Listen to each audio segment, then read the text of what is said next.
नमस्कार, good evening media map के दर्शकों, आपका स्वागत है। आज हम जिस विषय की चर्चा करने जा रहे हैं वो बहुत महत्वपूर्ण है। आज हम चर्चा करने जा रहे हैं एक मीटिंग जो नई दिल्ली में हुई और 2 दिवसीय मीटिंग थी, ब्रिक्स के विदेश मंत्रियों की मीटिंग। जैसा कि आपको पता है कि ब्रिक्स एक बड़ा समूह है जो दुनिया की आबादी का 50% लोगों को रिप्रेजेंट करता है और दुनिया की चौथाई इकोनॉमी इन देशों में है। जीडीपी, चौथाई जीडीपी दुनिया की इन देशों में उत्पादित की जाती है।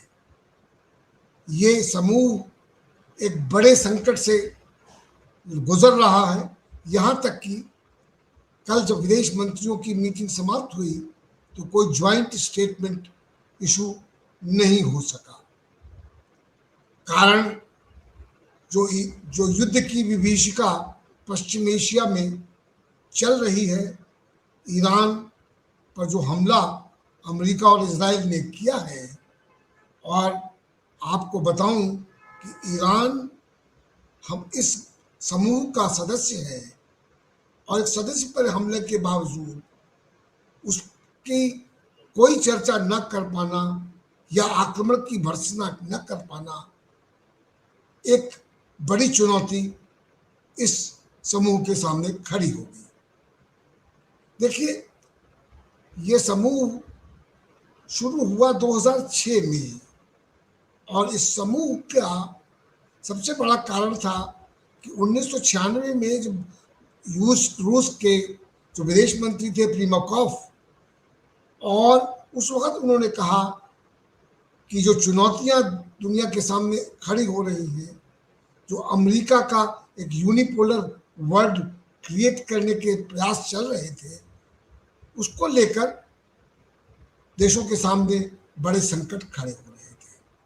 तो आरआईसी एक ब्लॉक बना रशिया, इंडिया, चाइना का, और उसी को लेकर ये तय हुआ जो कि इन देशों को मिलकर कोई कदम उठाने चाहिए जिससे कि दुनिया के स्वरूप को बेहतर किया जा सके और अमेरिकी चुनौती से निपटा जा सके। और जो डॉलर का एक बहुत बड़ा इसका दुनिया की इकोनॉमी पर उसका कंट्रोल है, उसको कैसे कम किया जाए, इस तरह की चुनौतियां थी। और ये जो ब्रिक्स का बात आई 2001 में, एक अर्थशास्त्री है जेम्स ओनील जो गोल्डमैन सैक्स के लिए काम करते थे, और उन्होंने कहा कि ये दुनिया की बड़ी राइजिंग इकोनॉमीज हैं जो अमेरिका की वर्चस्व को चुनौती देने जा रही है, और इसी को लेकर आगे एक्रोनिम पड़ा ब्रिक्स। 2006 में इसकी शुरुआत हुई यूनाइटेड नेशन जनरल असेंबली में, जब 4 देशों के विदेश मंत्री मिले वहां, और सोचा गया कि इसको एक स्थायी स्वरूप देना जरूरी है। 2009 में ये रूस में इसका पहला सम्मेलन, शिखर सम्मेलन हुआ, और आज ये बढ़ते बढ़ते इसमें साउथ अफ्रीका 2011 में शामिल हुआ, और अब इसमें और सदस्यों की संख्या, ईरान इसमें शामिल है, इजिप्ट है, यूनाइटेड अरब एमिरेट्स है, इंडोनेशिया है। इस तरह से समूह, इथियोपिया है, बड़ा हो चुका है। अब आज 2026 में इसकी अध्यक्षता भारत के पास आई, और इसी विषय पर हम चर्चा करने के लिए आज यहाँ एकत्र हुए हैं मीडिया मैप के प्लेटफॉर्म। हमारे साथ हैं प्रोफेसर प्रदीप माथुर, जो एक बड़े विशेषज्ञ हैं अंतर्राष्ट्रीय विषयों के, जिन्होंने पढ़ाई की है, जिन्होंने पढ़ाया है, जिन्होंने वर्षों पत्रकारिता की है। प्रोफेसर माथुर इस डिस्कशन में पार्टिसिपेट करने जा रहे हैं। सीके श्रीवास्तव जी हैं जो कि वकील हैं और एक बड़ी पैनी नजर रखते हैं विश्व। तो मैं शुरू करूंगा प्रोफेसर माथुर से। प्रोफेसर माथुर, आपके नजरिए में आज क्या चुनौतियां हैं ब्रिक्स देशों के सामने, जहां आपने देखा कि कल विदेश मंत्री की मीटिंग के बाद कोई ज्वाइंट स्टेटमेंट इशू नहीं हुआ, तो आपके नजर में क्या होने जा रहा है, कैसा दिखता है आपको ब्रिक्स का भविष्य? देखिए, जैसा डॉक्टर साहब आपने कहा, ब्रिक्स जो है 4 और उसके बाद 5 देशों के साथ बना था, और इसका सीधा उद्देश्य ये था कि किस तरह से अमेरिका का जो आर्थिक साम्राज्यवाद है उसको चुनौती दी जाए। अगर आसान शब्दों में कहा है तो ये कहेंगे कि ये सब देश ये जानते थे कि ये डॉलर की जो दुनिया की अर्थव्यवस्था पे जो उसकी, समझिए कि एक उसका उसकी मोनोपोली टाइप की है, जिसकी वजह से तमाम देशों को अपने व्यापार में आर्थिक नुकसान होता है। इस डॉलर की जो सुप्रीमेसी को कैसे चुनौती दी जाए, इस उद्देश्य के साथ वो बना था। अब धीरे धीरे संगठन में और लोग आने लगे, काफी बड़ा हो गया। ये अच्छी बात है, जैसा आपने बताया कि दुनिया की 1/4 इकोनॉमी जो है ब्रिक्स के देश कंट्रोल कर रहे हैं। लेकिन साथ साथ ये भी हुआ कि इसके साथ साथ जो उसका जो बेसिक जो इसकी स्पिरिट थी, जो बेसिक ऑब्जेक्टिव था, वो डाइल्यूट हो गया। और मैं समझता हूँ ये अच्छी बात नहीं, क्योंकि जितनी जल्दी जो है दुनिया ये डॉलर की मोनोपोली से ऊपर उठेगी, उतनी ही जल्दी दुनिया में एक, आप समझिए कि इक्विलिटेरियन डेवलपमेंट होगा, विकास की अपॉर्चुनिटी सब देशों को मिलेंगी। और ये जो आर्थिक असमानता आप देख रहे हैं बड़े और छोटे देशों में, ये समाप्त। इसलिए ये जो तमाम जो चीजें आ रही हैं, आप देखें, इससे क्या हो रहा है कि तमाम देशों के ज्वाइन करने से इसका जो बेसिक ऑब्जेक्टिव है वो कहीं ना कहीं डाइल्यूट हो रहा है। अब आप देखिए, ईरान इराक संघर्ष की बात देखिए। सबको पता है कि तमाम खाड़ी के देशों में अमेरिका की प्रेजेंस है, उसके अड्डे हैं, और उसके थ्रू वो अमेरिका जो है खाड़ी देशों को अपने कंट्रोल में करता है, और उसकी उसका ऑयल जो है वो उनका, उसके ऊपर जो उनका हक है। और ये ऑयल जितना भी बिकता है, पेट्रो डॉलर्स कहलाते हैं, ये डॉलर से बिकता है, उससे बिना कुछ किए हुए अमेरिका को लाभ होता है। और ये खाड़ी के देश और इनके जिनको ये ऑयल सप्लाई करते हैं, उनको व्यापार में कहीं ना कहीं हानि उठानी पड़ती है। तो अमेरिका ने तमाम देशों में अपने जो है सैनिक अड्डे बनाए हुए हैं। जब अमेरिका और इसराइल ने पिछले फरवरी में ईरान पे आक्रमण किया, बिना किसी वार्निंग के, बिना किसी प्रोवोकेशन के, ईरान ने जब रेजिस्टेंस दी, तो ईरान की समझ में आया कि तमाम जो इस तरह के अटैक्स हो रहे हैं इन देशों से हो रहे हैं। वैसे काउंटर ईरान ने भी जो है देशों पर अटैक करना शुरू किया। उसमें यूएई एक था, कुवैत भी था, और तमाम देश थे। जब ये हुआ तब ये कहा जाने लगा कि ईरान ये क्या कर रहा है, ये तो अपने ब्रदर मुस्लिम कंट्रीज के ऊपर अटैक कर रहा है। भाई, अगर ब्रदर मुस्लिम कंट्री का कॉन्सेप्ट था, तो इन ब्रदर मुस्लिम कंट्रीज को, अमेरिका और इसराइल को, ईरान के खिलाफ मदद नहीं करनी देनी चाहिए थी। वो कहते कि ठीक है, आप जो है हमारे अड्डों से जो है क्या करना चाहिए, तो ईरान पे अटैक ना करें, तब तक तो सब चुप रहे। ये भी कहा जाता है कि सऊदी अरेबिया ने तो अमेरिका को सीक्रेट सपोर्ट भी दी कि ठीक है, आप ईरान पर अटैक करिए। शायद उसका एक मानना था कि अगर ईरान कमजोर होगा तो मध्य पूर्वी देशों में वो अपनी आपसी बात थी। अब जब ईरान ने काउंटर अटैक किया, तब ये कहा जा रहा है कि साहब आप जो है ये काम गलत कर रहे हैं। और यही जो झगड़ा है, ये आपने जिसका किया दिल्ली में, जो फॉरेन मिनिस्टर्स की मीटिंग हुई, उसमें सामने आया।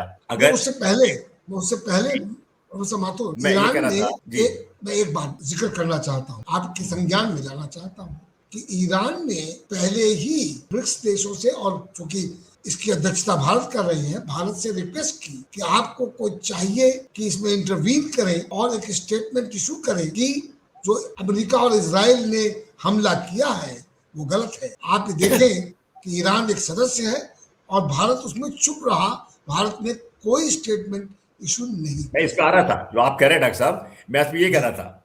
तो अब सवाल ये है कि जब अमेरिका इसका जो अटैक हुआ, तो उसमें सवाल ये है कि अभी अब कहा जा रहा है कि साहब यूएई जो है कंप्लेंट कर रहा है। और जैसा आपने खुद बताया और जैसा सबको पता है, यूएई और जो ईरान का जो झगड़ा है, इसी कारण जो है जॉइंट स्टेटमेंट नहीं हो पाया।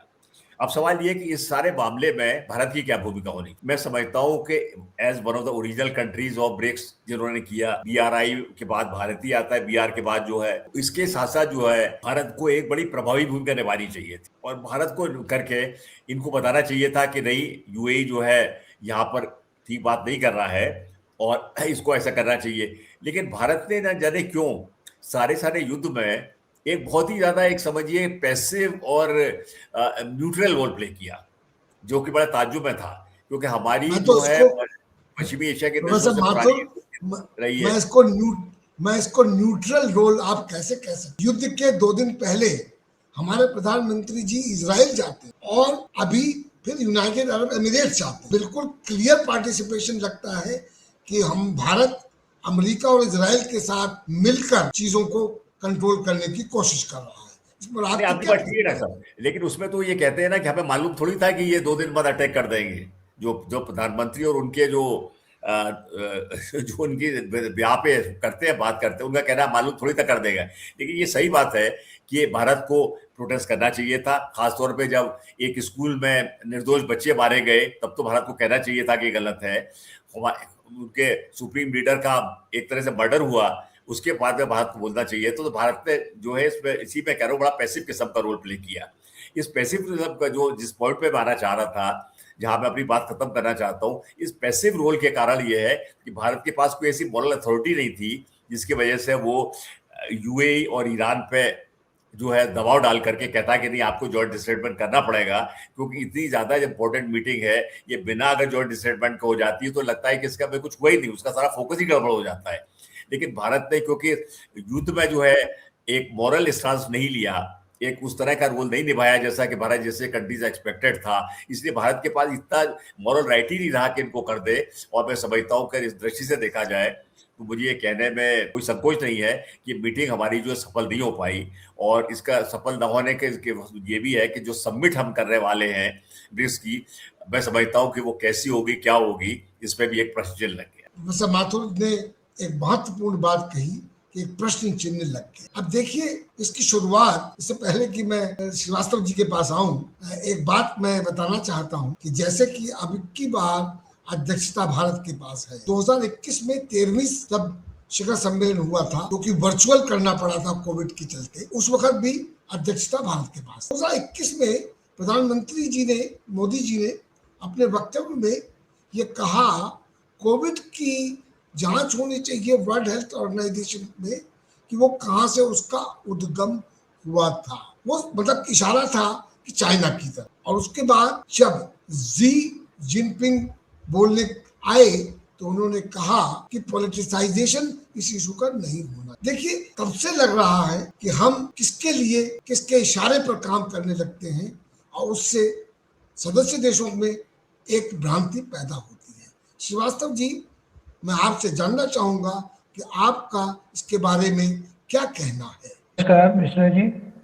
मैं केवल ये बात कहना चाह रहा था कि अभी आपने जो बताया कि विश्व की आधी आबादी का प्रतिनिधित्व ब्रिक्स कर रहा है और जो मौजूदा समय में भू राजनीतिक दबाव चल रहा है, इसके चलते ब्रिक्स को और मजबूत होने की आवश्यकता है, न कि पीठ पीछे दिखा के भागने की। यह बिल्कुल पूरा विश्व देख रहा है कि इस भू राजनीतिक दबाव में, इस युद्ध के माहौल में ब्रिक्स की क्या भूमिका होनी चाहिए। कुछ लोग तो इसे G7 का विकल्प भी बोलते हैं, लेकिन जिस प्रकार अभी आप वर्णन कर रहे थे कि मात्र 4 देशों को मिला के बना, ब्राजील, रूस, भारत, चीन, दक्षिण अफ्रीका, मिस्र, इथोपिया, ईरान, संयुक्त अरब और इंडोनेशिया, तो इन सारे देशों की जिम्मेदारी हो जाती है कि हमें आर्थिक रूप से जो अभी तक मिथक बना हुआ है कि डॉलर कंट्रोल कर रहा है,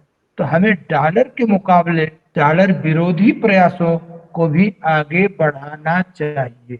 हमको लगता है कि ब्रिक्स की इस समय बहुत ज्यादा भूमिका होनी चाहिए और इसको और मजबूत करना। धन्यवाद। श्रीवास्तव जी, आपने एक डॉलर के वर्चस्व को तोड़ने की बात, इस पर ब्रिक्स ने बहुत सारी मीटिंग्स की हैं, बहुत सारे श्वेत पत्र बनाए हैं, इस पर चर्चा हुई है।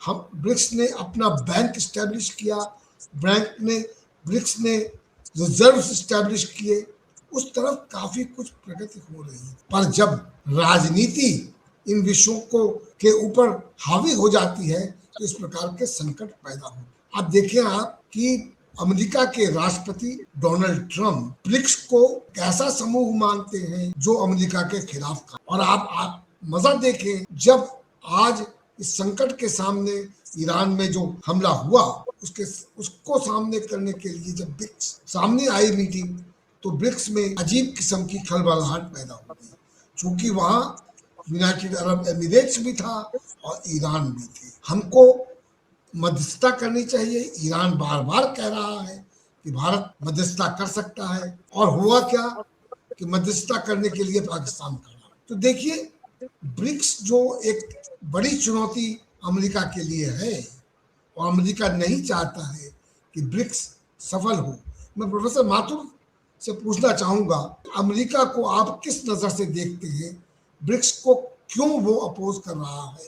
इस पर प्रकाश डालें प्रोफेसर माथुर। देखिए, ऐसा है, मेरा मानना यह है कि जो अमेरिका जो ट्रम्प बोल रहे हैं और जो अमेरिका कह रहा है वो अमेरिकी आर्थिक साम्राज्यवाद का मृत्यु गीत है। अंग्रेजी में से स्वान सॉन्ग कहते हैं। अब विश्व में अमेरिकी साम्राज्यवाद की उम्र खत्म हो गई है और ये मैं समझता हूँ कि ट्रम्प को भी मालूम है और ट्रम्प के सपोर्टर्स है, पॉलिसी मेकर्स है, रिपब्लिकन पार्टी के लोगों को भी मालूम है कि अमेरिकी आर्थिक साम्राज्यवाद के दिन अब लद गए हैं। अब उनका प्रयास है किसी भी तरह से इसका खात्मा, इसका अंत जो है उसको टाला जाए, ये वो कहना चाहते। तो जो ट्रम्प जो तमाम बातें करते रहते हैं, ब्रिक्स ऐसा है, वो है, और मैं नहीं मानूंगा, और डॉलर के खिलाफ कोई बात नहीं की जाएगी, और जो है ये क्या करना चाहिए, भारत की इकोनॉमी डेड है और चाइना पे मैं 500% टैरिफ लगा दूंगा, ये सब उसी जो है बहदवासी के प्रतीक है। ट्रम्प को भी असलियत मालूम है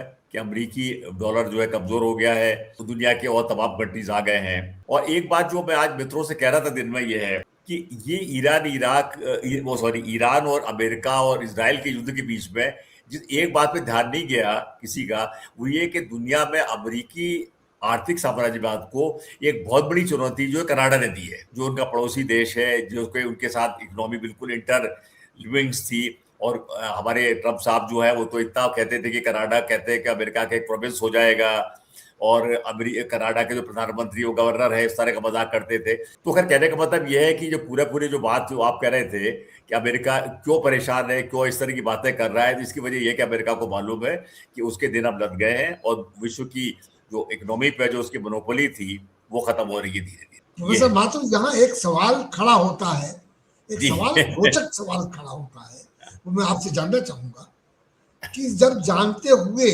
जैसा कि आप कह रहे हैं कि अमेरिका की जो आर्थिक ताकत है वो कम हो रही है, इसको अंग्रेजी में कहते हैं US is a declining power, और जैसा कि ये स्पष्ट हो गया जब कल चाइना विजिट में डोनाल्ड ट्रंप जिस प्रकार से उनकी जग हसाई हुई, वहां पर चीन के राष्ट्रपति जी जिनपिंग ने बता दिया कि डोनाल्ड ट्रंप आप कहाँ खड़े हैं, और सारे तमाशों के बावजूद ट्रंप वहां से लौटे हैं, बड़ी बड़ी बातें तो कर रहे हैं, पर चीन डिक्टेट कर रहा। भारत जो हमेशा एक लीडर रहा और इस बात को जानता रहा, आज जब ये स्पष्ट हो रहा है कि America is a declining power, और उसके बाद भारत टोटली अमेरिका और इजराइल के साथ खड़ा दिख रहा है, आपको क्या नजर आता है, क्यों ऐसा हो रहा है?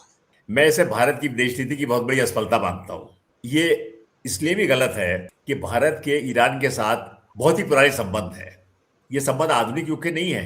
ये जो है, समझिए, इनका जो इतिहास है 2500-3000 सालों का है। दूसरी बात यह है, आज़ादी के बाद हम लोगों ने ये तय किया, नेहरू जी दूरदर्शी थे, उनकी विदेश नीति ये थी कि इजराइल को हम दूर रखेंगे और जो पश्चिमी एशिया के और दोस्त हैं उनके साथ मित्रता करेंगे।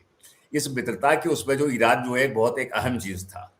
और जैसा आप सबको पता है, भारत ने पिछले दिनों बहुत इन्वेस्ट भी किया, शाहबार का जो बंदरगाह बना है उसमें बहुत किया, और साथ साथ जो है इसकी हम लोग की संस्कृति में बहुत ज्यादा एक समानता है। काफी जो है क्या कहना चाहिए, आप जानते ही हैं कि पर्शियन जो है, उर्दू जो है उसी से निकली है, और काफी सब बातें हैं। और साथ साथ ये भी एक बात है, अगर आप दूसरे देखें कि ईरान का भारत के साथ एक लगाव की एक ये भी वजह है कि भारत में शिया मुसलमानों की काफी बड़ी तादाद है, और इन सब कारणों से ईरान के और भारत के जो बड़े घने संबंध हैं। एक आप कह सकते हैं कि they are part of the same community of nation. इसमें ये बड़े हैरान करने की बात है कि ये जो हमारी मोदी सरकार है, इसने ईरान से क्यों दूरी बनाई, और ये ईरान का जो सबसे बड़ा दुश्मन है, जो चाहता है कि ईरान समाप्त हो जाए, इजराइल से क्यों इतने अच्छे संबंध बनाए। ये एक बड़े आश्चर्य की बात है, और ये बात समझ में नहीं आता ऐसा क्यों हुआ। लेकिन मेरा ये मानना है कि जो भी कुछ हुआ हो, जो भी इनकी सरकार की नई थिंकिंग रही है या कंपल्शन रहे, इससे न सिर्फ ये भारत की विदेश नीति की असफलता बताता है, लेकिन हमको ये इससे काफी बड़ा नुकसान हुआ है, और कार्य वाला नुकसान होने वाला भी है। तो अब मैं समझता हूँ कि अभी भी इस बात की गुंजाइश है, समय रहते हुए भारत जो है अपनी इसमें फॉरेन पॉलिसी में टुवर्ड्स ईरान कोर्स करेक्शन करे, और हम जो है क्या करना चाहिए अपने जो पुराने संबंध ईरान से बहाल करने की कोशिश करें। इसमें डॉक्टर साहब मैं एक बात और भी कहना चाहता हूं कि इस लड़ाई के बाद ईरान जो है एक बड़ा पावर सेंटर उभरा है, जिसकी ईमानदारी से बात यह है कि हम लोगों ने किसी ने उम्मीद नहीं करी थी कि ईरान जो इतनी जबरदस्त रेजिस्टेंस देगा अमेरिका को और प्रैक्टिकली उनको फोर्स करेगा कि लड़ाई बंद करे, क्योंकि अमेरिका समझ जाता है कि जैसे इराक में वो चढ़ गए, वो कर लिया उन्होंने, जैसे वेनेजुएला के आदमी को पकड़ लिया, ऐसे ही ये हो जाएगा।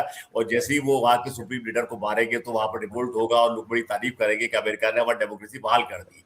लेकिन अमेरिका के सारे कंक्लूजन ध्वस्त हो गए, मतलब ये और Iran has emerged as a very big power centre.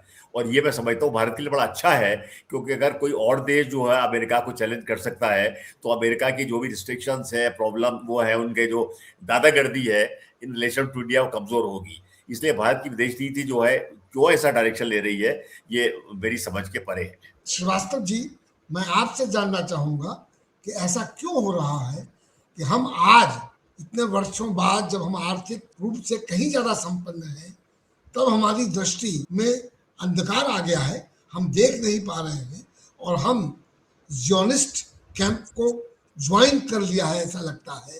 क्या आपका इस पर क्या कहना है? देखिए, मैं अभी पहले भी यही बात बताया कि इस समय वैश्विक शक्ति के रूप में ब्रिक्स को उभरना चाहिए, बहुत अच्छा अवसर। अभी हम लोग थोड़ा सा जो डिस्कशन कर रहे हैं, ऐसा लगता है कि डिस्कशन कर रहे हैं क्योंकि अभी ये विदेश मंत्रियों की बैठक हुई है और यह वह भूमिका बनाई जा रही है जो आगे आने वाले हमारे ख्याल से सितंबर में होना होगा इसका, ब्रिक्स का। तो बहुत सी बातें हम लोगों के मीडिया के माध्यम से और तमाम थिंक टैंक के माध्यम से यह बात भारत को समझनी होगी कि उसे अगुवाई करनी है। अभी प्रोफेसर माथुर साहब ने कहा कि नेहरू जी का एक समय था ब्रिक्स के लिए, तो हमें उस ओर लौटना ही होगा, क्योंकि जिस उद्देश्यों को लेकर के ब्रिक्स की स्थापना या जो बात हुई है और जो इसके पहले भारत की आजादी के बाद जो इसके नींव में पड़ा हुआ है, उस पर तो हमें चलना ही पड़ेगा। हमें किसी दूसरे रास्ते को अगर अख्तियार करते हैं तो उसमें हमारा बहुत ज्यादा सम्मान नहीं बढ़ेगा, क्योंकि जो दोस्त होते हैं, अगर इसको हम घरेलू ढंग से देख लें, एक तरीके से ईरान भी है, संयुक्त अरब अमीरात भी है, और हम अपने परिवार की भांति, अगर भारत एक बड़ा देश है और अगर भारत इसमें अपनी भूमिका निभाता बड़े भाई छोटे भाई जैसा, तो हो सकता है कि हमारी जो ब्रिक्स की एकता है वह बहुत अच्छे ढंग से सफल होती। लेकिन अभी हमको लगता है कि इसमें समय है, आगे आने वाले समय में हो सकता है कि कुछ हो, लेकिन फिलहाल डोनाल्ड ट्रंप जैसे अमेरिका का अब अवसान का समय आ गया है और ब्रिक्स को उभरने का भी समय है। इसके अवसर का लाभ लेना चाहिए। बात श्रीवास्तव जी ने एक बहुत महत्वपूर्ण बात की कि अमेरिका के का पतन का समय शुरू हो चुका है। देखिए, बात यहाँ पर आती है कि हमको आज भारत को जो एक शक्ति था, अब देखिए मुझे लग रहा है कि दुनिया दो खेमों में बढ़ती दिख रही है। चाइना और अमेरिका में एक अंडरस्टैंडिंग डेवलप हो रही है और हम इसमें कहीं ना कहीं पिछड़ रहे हैं। मैं आशा करता हूं कि जैसा कि श्रीवास्तव जी ने कहा कि बेटर सेंस आएगा और हम कोर्स करेक्शन समिट के आते आते तक हमारा स्टैंड फर्म होगा और हम कुछ नए अवसर तलाशेंगे। प्रोफेसर माथुर, मैं आपसे अंत में एक ही बात पूछना चाहूँगा कि आप इस बात को कैसे देखते हैं? क्या अभी हमारे पास इस क्राइसिस में एक अपॉर्चुनिटी है या हम अपने दरवाजे बंद करते जा रहे हैं? देखिए, मैं ये कहना चाहूँगा आपसे कि पॉसिबिलिटी तो है और ये करना भी चाहिए हमको। और मैं समझता हूँ कि सरकार में किसी ना किसी लेवल पे ये रियलाइजेशन भी हो रहा होगा कि हम गलती कर रहे हैं और इससे हमारी फॉरेन पॉलिसी को भी वो लग रहा है, एक सेटबैक लग रहा है, और साथ साथ ये कि हमारी मॉरल अथॉरिटी भी कम हो रही है। तो रियलाइजेशन तो होगा, लेकिन whether this government will have the courage to reverse the its course of action, इसके बारे में मुझे डाउट है। क्योंकि तमाम ऐसी बातें हैं जो कि इनको हमें लगता है कि आर्थिक नीतियों में भी कुछ गलती हो रही है, विदेश नीति पे भी हो रही है, और अभी तक कोई इस तरह का इंडिकेशन नहीं मिला है कि सरकार इन गलतियों को सीख करके इनमें सुधार करना चाहती है। लेकिन हमें आशा तो रखनी चाहिए कि सुधार इस तरह का होगा और कि वो देश के हक में भी होगा, मैं समझता हूँ सरकार के भी हक में होगा। तो हमें ये आशा रखनी चाहिए कि देश हित को ध्यान में रख करके अगर कोई ऐसे फैक्टर्स है जो कि सरकार को एक कोर्स करेक्शन के रास्ते पे आ रहे हैं तो दूर होंगे, और हम जो है ईरान के साथ एक पुराने संबंध बना पाएंगे, और साथ साथ ये कि जो जैसा भी आप कह रहे थे जो दुनिया की राजनीति है उसमें अपना एक ड्यू रिस्पेक्टफुल रोल प्ले करने की स्थिति में आएंगे।